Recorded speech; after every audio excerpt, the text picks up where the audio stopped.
Well, if we start with the sort of expenditure side of things, the government in this country spends about $130 billion a year, which is around 32% of gross domestic product, which is around 400 billion per annum at the moment. So that gives you a sort of a size of the at least the central government. And then in terms of employment, there are roughly 400,000 people working for the central government, another 50,000 or so for local government. And of those 400,000, about 60,000 work in what's called the core public sector or the public service, which is our departments and departmental agencies. So altogether, our public sector employment is around 19% of total employment, which is just a little bit over the OECD average. So we're pretty close. So we're talking roughly one job in five. Roughly 1 in 5. Right, so that is an enormous number of people. And if we look out the window here, we can see the beehive. It's about to have new occupants. Yes. In the form of a new Prime Minister who has talked about cuts of somewhere in the region of 6.5%, potentially working with a coalition partner who's talking about even more significant cuts. Yes. Is there trepidation? Is there uncertainty? How are people feeling now? Well, I suspect there's considerable anxiety among particularly senior people in the core public sector. That's the 40 or so government departments and departmental agencies about what is coming. Because if the government was to cut roughly 600 million from their budgets. Which is the 6.5% Christopher Luxon's talking about, right? Correct. And so that's, sorry to interrupt, but that's lower than one of his coalition partners wants. Yes, a lot less. Yes. So that's 600 million in a budget of around 6 billion for the core. Plus they're proposing to cut around 400 million from the expenditure on consultants and contractors, which is around 1.2 billion per annum. So those are pretty substantial cuts. And we have to bear in mind we're in a context where there's inflation of around 5 to 6%. So if you were to cut around 500 million, 600 million, that's a very substantial reduction in expenditure on the core public sector. And in the context of inflation, you're talking real cuts of about 12, 13, 14%. Now that won't be in every department because it's pretty clear that there are going to be areas of the public sector that are going to be expanded. For example, almost certainly there's going to be further investment in corrections. So there'll be more prison officers and more prisons, I guess. There's also proposals to expand the defence forces.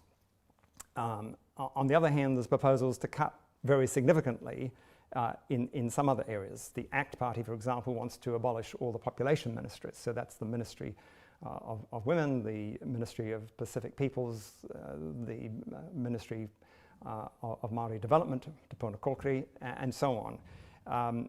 I suspect National won't support that, but nonetheless, it's quite likely that there will be significant cutbacks in some of those areas.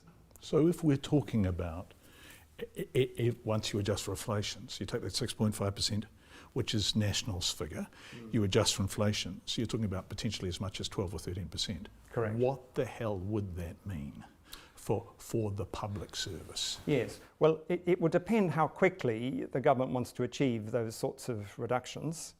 If it wants to achieve them very quickly, for example, in the financial year 2024-2025, then it would result in very significant staffing reductions over the next 12 months. And that would almost certainly entail some redundancies.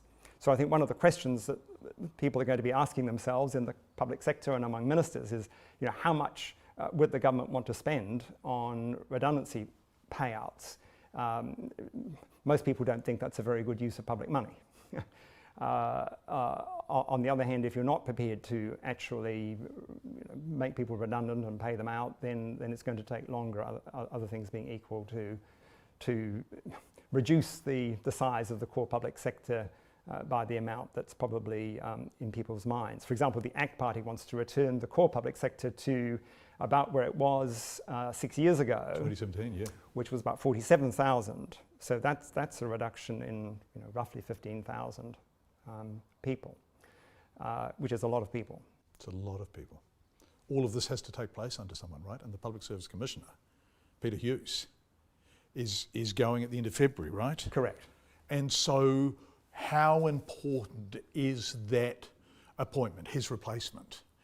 And what would the message be if it was someone external, if it was a Brian Roche character, if it was a Wayne Eagleson character? What would that say? Well, the role of the Public Service Commissioner in New Zealand is incredibly important. In effect, that person is the guardian of the Constitution in relation to the public service.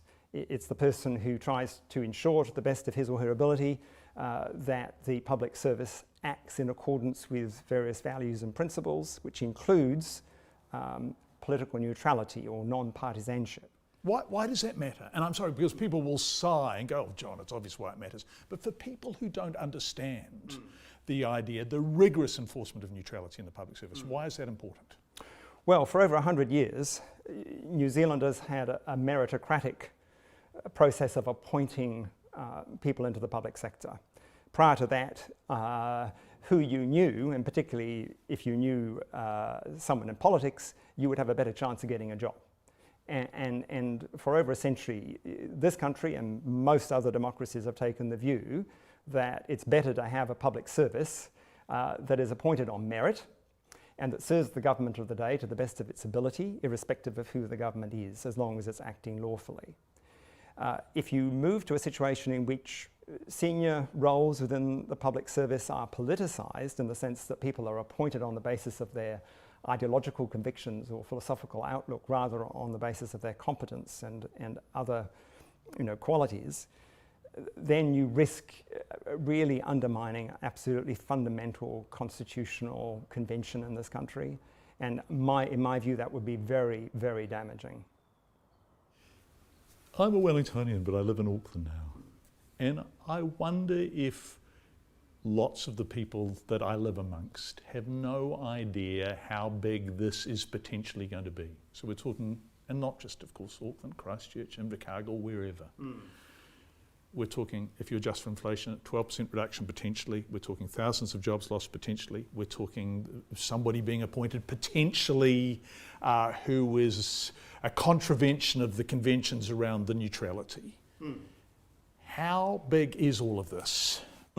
So first of all, we should not assume that the government will appoint somebody who is clearly politically oriented. It is possible, but it would be very unwise for them to do so, and I'm sure some very sound advice will be provided suggesting that shouldn't happen. But if it did, then that would be quite a significant change in the way that we have managed our public service, because the Public Service Commissioner oversees the appointments of all the other top public servants, the departmental chief executives and so forth. Be that as it may, the reductions in the number of people who are likely to be employed in the core public sector will have significant consequences if it were to go ahead. And among other things, it would almost certainly reduce morale and cause considerable grief and angst for those affected and those who are concerned about colleagues who are affected. It would almost certainly require some considerable restructuring of a number of departments, and that in and of itself will cause disruption, and well, it's costly and it takes time, and it means that people don't have as much time to focus on probably what the new government will want them to be doing. It will certainly have effects in the areas of the public sector which are most seriously affected, and it will have effects on particular cities. So Wellington, for example, roughly 45% of the core public sector is based in Wellington, around 27,000. So if Wellington was disproportionately affected, you're talking many thousands of jobs going in Wellington. But on the other hand, there are significant numbers of public servants in other cities, over 12,000 in Auckland, around 6,000 in Christchurch, and so on. So depending on where the cuts occurred, there will be impacts on other parts of the country. On election night, one of our panellists suggested that the public service, that Labor might regard the public service as having let it down in some areas, having worked too slowly, having worked too cumbersome, having taken too long, I guess. So is that a fair criticism that could the public service have done more for Labor and therefore for itself? Look, it's a good question and it's hard to answer. I would make the following observations. The first is we can't ignore the fact that we had a pandemic, the most severe pandemic in a century, and that clearly had profound implications for the operations of the public sector and the capacity of the government to implement its chosen reforms. Secondly, I think we have to recognise that we have a relatively small public sector, although you wouldn't think that given the amount of criticism it comes in for. But it's relatively small and only has a capacity to undertake a certain number of major reforms at any one time. The outgoing government tried to implement major reforms in many areas simultaneously. So in health, in education, tertiary education, for example, in relation to the three waters, in relation to resource management, and so the list goes on. And many of these reforms were very big. My sense is that the government may have tried to do too much too quickly, but secondly or thirdly, I think the government can rightly feel aggrieved that some departments just didn't deliver quickly enough. So, for example, the resource management reforms. A major report was finished in August 2020. This is the Randerson report. The Randerson Review, admittedly in the middle of a pandemic. But it then took 3 years to get the legislation implementing the proposals in the Randerson Review onto the statute books. Well, some would say that was the government's fault because it tried to undertake unduly comprehensive reform in the area of resource management. Others might say, well, the Ministry for the Environment could have done the job more quickly. I'm not sure who's right about that, but you know, there will be differing views depending on where you sit. For the outgoing government, of course, the unfortunate thing is that the incoming government has said it's going to replace the legislation that it's taken 3 years to put on the statute book. So potentially many aspects of what was proposed won't be implemented or will be implemented very differently from what was intended. Does this explain to a certain extent why Wellington, of our main centres, was disproportionately likely to vote Labor or in fact Green? I mean, we're sitting in a Green electorate here now. This is an extraordinary state of affairs that Wellington Central, which one might have expected to vote Labor, went even further left. Is this about the tension between the public service and the incoming occupants of that building across the road from us? I suspect partly. Obviously, Wellington has a disproportionate number of people who are in the workforce who work for the public sector in some shape or form, including the core public sector, but also other parts, the health sector, the education sector, etc., and many consultants as well. So I suspect that was a factor, but you also need to bear in mind that Wellington has a relatively young population. Young people tend to be more progressive, they tend to be more green than older people. And then I suspect that there may have been others who were concerned about the potential implications of a change of government for race relations.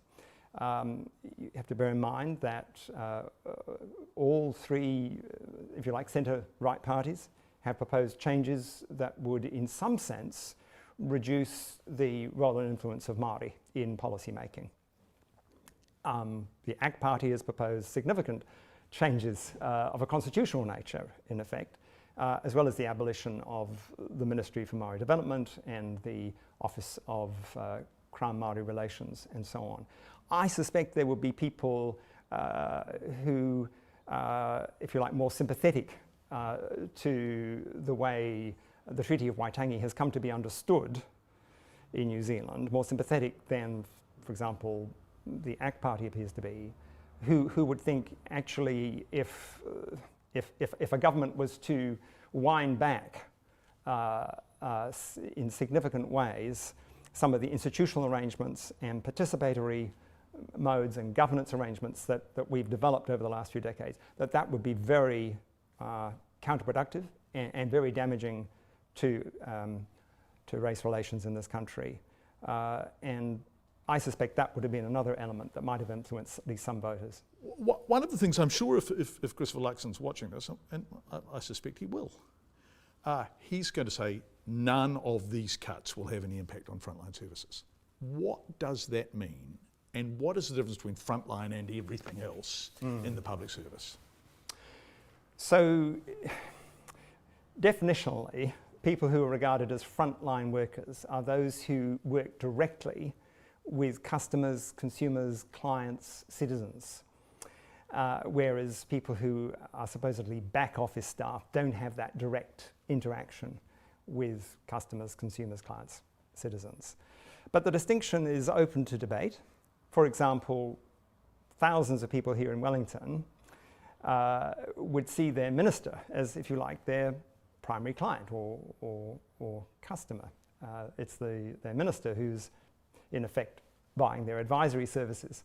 Does that make them frontline? I was going to say Treasury is a classic example of that, isn't it? I mean, Treasury has no frontline sort of operation at all, really. Well, no frontline if you take the view that providing advice to ministers is not a frontline other than service. That. So, yes, yeah, that's it, isn't it? That's their job. And yet, but that job is absolutely crucial. Critical, yes, right. Absolutely critical. Yes. So, the second point to make here, I guess, is that frontline staff, even defined narrowly as people simply engaging with citizens, say not ministers, their capacity to engage depends heavily on the quality of the back office staff. So this is people who are working in human resource management, financial management, accounting, communications, information services, IT, etc., etc. So, you know, significant cuts to so-called back office functions could have, at least in some cases, a very detrimental effect on the capacity of so-called frontline staff to do their job. So I think we have to be very, very careful here. Simplistic language here does not really help. We need a much more sort of sophisticated understanding of the interdependencies between different parts of an organization and indeed between different organizations. It's October 2023.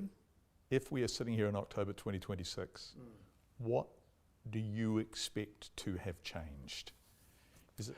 Well, I think we'll have a somewhat smaller core public service. We'll have a somewhat smaller amount of money, at least in real terms, probably spent on the core public service. I suspect we will have had put in place a series of public service targets, which is what the previous national-led government did, and public servants will be focused very specifically on trying to meet those targets. I suspect we will have a stronger focus on delivery, ensuring that people get the kind of public services that the government wants them to have and that they're entitled to.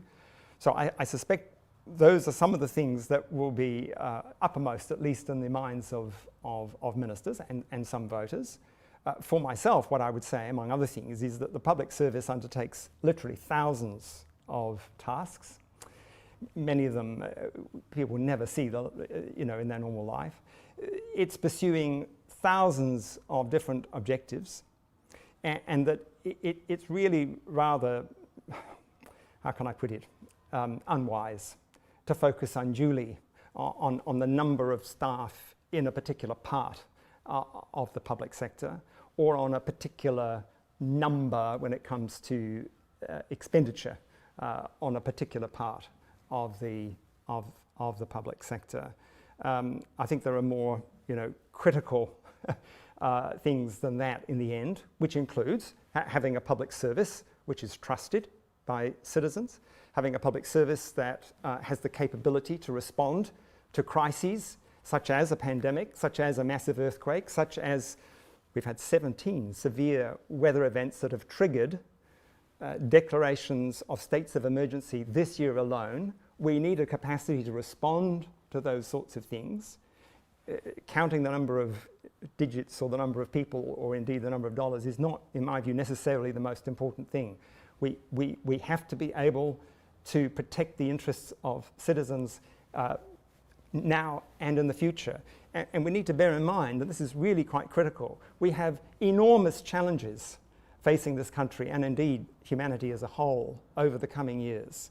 Huge technological changes, massive changes in demography, big geopolitical changes, and perhaps above all, extraordinarily difficult and challenging ecological issues, not least climate change. We need a public sector that can provide really good advice and be able to put New Zealand in a position to both minimise the sort of risks that we suffer, but also maximise the opportunities that this confluence of very powerful forces is going to generate.